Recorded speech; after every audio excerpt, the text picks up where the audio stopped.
Здравствуйте! Сегодня я хочу рассказать вам небольшой ракурс о представлениях якутов о причинах и методах лечения эпидемиологических болезней. Но данная тема на сегодняшний день актуальна, я думаю, всем понятно, по каким причинам. И вот хотелось бы сегодня сделать небольшой ракурс именно потому, как традиционно якуты считали, появляются болезни, и что является причиной болезни, и в соответствии с этими причинами, как боролись с эпидемиологическими болезнями. И вот сперва-наперво, конечно, нужно сказать о том, что мир, по представлениям якутов, делился на 3 уровня. На верхний, средний и нижний мир. И вот если верхний мир населяли Аилар, нижний мир населяли Абагалар, то срединный мир — это мир наш с вами, то есть это срединный мир, мир людей. И люди страдали от того, что именно Абага, проникая в срединный мир, влияла на нашу душу, на кут человека. И в связи с этим и появлялись некоторые заболевания. Якуты верили, что абага, они злые духи, они могут повлиять именно на здоровье человека. И не только даже повлиять на жизнеспособность человека, то есть из-за влияния абага человек мог и умереть. Если, например, кут они украдут или унесут с собой. Также еще, по представлениям якутов, были и, те злые духи, которые жили рядом с человеком, были рядом с человеком. Это могли быть даже кухаган абаглар, так называемые, то есть они живут рядом с человеком и могли пакостить, то есть еще были небольшие такие духи-пакостники, которые в свою очередь влияли не на взрослых людей, а могли повлиять на здоровье скота, например, или же там детей, и с этим связывали как раз то, что очень высокая была детская смертность из-за различных заболеваний. Также существует множество представлений и преданий о различных влияниях, почему возникала та или иная болезнь. Но прежде всего, конечно, это были болезни такие, знаете, которые уносили больше жизней. Например, по одному из преданий жил шаман, и у него было, получается, 9 мальчиков и 9 дочерей. Каждая из этих его детей, они представляли определенные тоже болезни. Например, у него дочь была ирертерде, то есть она влияла на психическое здоровье человека. И вот, когда исполнилось этим детям по 18 лет, как раз-таки они и распространились по срединному миру, и они могли тоже вызывать определенные болезни. Но эти болезни, они не были смертельными, они как раз-таки просто влияли на жизнеспособность человека.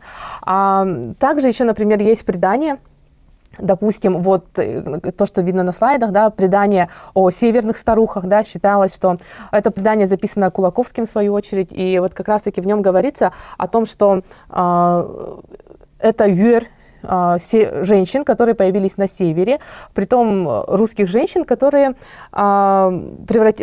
после своей смерти, получается, превратились в юэр. Юэр — это душа непрекаянная, и они начинают нести тоже различные болезни. Тут уже дело состоит уже более серьезно, например, тут самая, сестра, которая больше всего приносила горе человеку, это большая боспа, то есть оспа. Об оспе мы сегодня еще поговорим отдельно, и по преданию большая боспа, она села, значит, на вещи одного из купца. Купец поехал в сторону Омекона, но так как вещи он уронил в реку, а боспа, получается, она промочила ноги в реке и, следовательно, замерзла, и в сторону Омекона она уже не пошла. А также, например, если мы говорим отдельно, опять же, об оспе, то еще также эту болезнь представляют в виде рыжей женщины, то есть она такой, знаете, со всклоченными рыжими волосами, страшная женщина, и она приносит болезнь, эту эпидемию принесла именно в северные районы, и в свою очередь она как-то увидела себя у одного из родов якутских, она увидела себя есть тогахта, то есть это такая бляшка на шапке дзебака. Она увидела свое отражение и настолько испугалась, что не стала трогать этих людей. И по преданиям, что именно нужно носить шапку дзебака с тогахтой, получается, и это может спасти людей от оспы.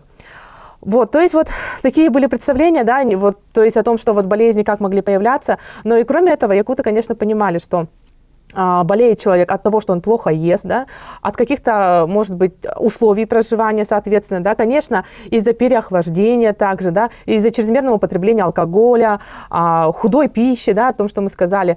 Вот, то есть вот кроме таких вот преданий, сказаний, ну, были вот такие причины более, можно сказать, ну, как обыденные, да.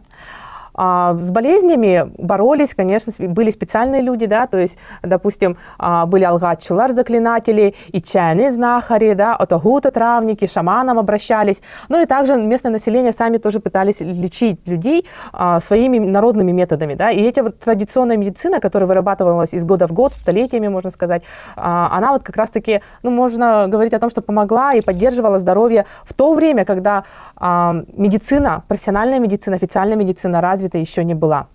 Ну вот вернемся к оспе, да, натуральная черная оспа. Здесь вы видите на слайдах, это город Зашиверск, да, один из таких процветающих северных городов. По данным Йохельсона 1885 года, черная оспа унесла более половины юкагиров, проживающих на севере, да. И если говорить о самом Зашиверске, то это был как раз-таки процветающий город, и он стоял на таком очень удобном месте, да, это Якутско-Колымский тракт, получается, и вмиг он стал городом, город-призрак, как его называют, да, то есть что здесь случилось? Опять же, по преданиям, появился ниоткуда сундук, который был полон различных вот мехов, там, богатств, да, и люди от жадности разнесли этот сундук, разобрали его, а вот эти вот шубы, они оказались меха, они оказались зараженные оспой. Вследствие чего, конечно, все заболели, да, а потом по всем другим регионам разошлась оспа из-за того, что из этого города вышли русские девушки. Ну вот было такое, да, что обвиняли в основном пришлое население, будем так говорить, да. Почему? Потому что, конечно, оспа – это принесенная болезнь, завезенная болезнь, да. Но здесь очень красивая есть легенда, значит, любовного характера, да. Дочь шамана любила сына священника этой же церкви Зашиверской, получается, и шаман свою дочь спас. Она не заболела, но тут приходит юноша, которого она любит, да, и приносит ей вот эту шубу, которую он добыл, получается, из сундука. Он одаривает ее этой шубой, и девушка заболевает, умирает, соответственно, да, и молодой юноша, он вешается вот на Зашиверской церкви, и дух его бродит до сих пор, считается, конечно, да. Вот, но при этом шаманы, конечно, пытались бороться с оспой. И вот здесь оспа выступает в виде некоего быка. И шаманы не могли победить этого быка. Вот. И здесь еще нужно сказать то, что в основном, конечно, как спасались? Это был карантин, да, то есть просто те места, где люди заболевали, их закрывали. Ставился крест на артыках, да, на дорогах ставился крест, или белые повязки ставили. Это означало, что здесь люди болеют, сюда не нужно ходить. И все контакты с этой семьей обрывали, да, то есть при этом, получается, если у тебя иммунитет сработает, ты мог спастись, нет, так нет. Ну вот был один из таких случаев, да, описанных, считается, что был в Сунтаре, вернее, такой лекарь, да, который сделал некую подобие вакцины. Он из язв болеющих людей, да, собрал гной и его всажал в здоровых людей, в руки. И вследствие этого люди не болели. И те, кто согласился на вот это вот, ну, не знаю, про вакцину, можно так называть, да, они не заболели. Вот он спас свою семью, свой род, получается, да, свой поселок. Вот, то есть вот боролись различными способами. Пойдем дальше. Одной из тоже сильнейших болезней была проказа. В основном, конечно, в вилюйской группе улусов, да. Опять же, здесь считалось, что существует некое растение, которое, знаете, может спасти, получается, да, всех больных. Называли его кюстях.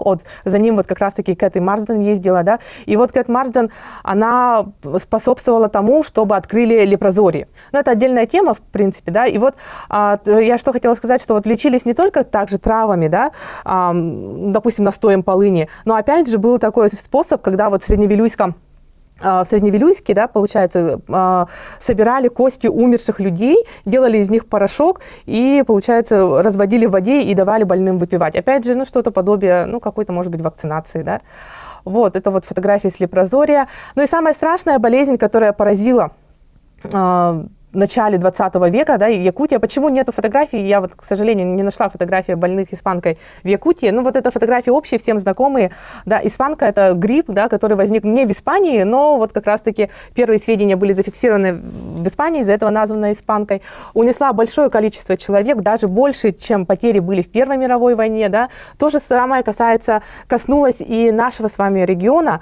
Но здесь, ну, время было такое, что не до спасения от пандемии, да, то есть это, представьте, это вот начало 20 века, если мы говорим, это у нас идет тут гражданская война начинается, да, в Якутии после революции, получается, люди болеют, люди умирали, и даже в воспоминаниях время от времени встречается испанка Сана, да, то есть во времена испанки. И опять же, как описывают, как спасались? Опять же, это был строжайший карантин, да, ну, вот, и людей просто учили, как, получается, не контактировать с теми, кто заболел.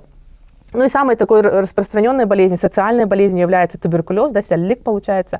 Здесь люди болели, это в основном, конечно, как якуты считали сами, от туберкулеза болели, ну, из-за того, что плохо питались, да, условия жизни были плохие, или заболели от переохлаждения, например, да, тоже лечились различными способами, начиная от трав, там, волчьей ягодой, отварами, там, из 7 растений определенных, ели масло, которое отстояло 7 лет, да, придерживались специальной черной диеты, то есть нельзя было есть мясо с жиром, пить только черный чай без молока, кумысолечение было, лягушки глотали, то есть еще желчь медведя, жир медведя, да, вот все это вот использовали при лечении туберкулеза. Но туберкулез победили только благодаря официальной медицине, конечно.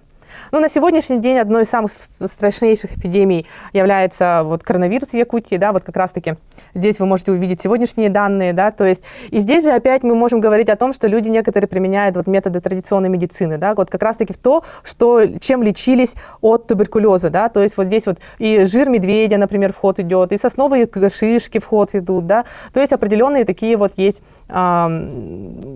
методы традиционной медицины, но в основном не от самого коронавируса, а последствий коронавируса, да, то есть вот, чтобы восстановить легкие и так далее.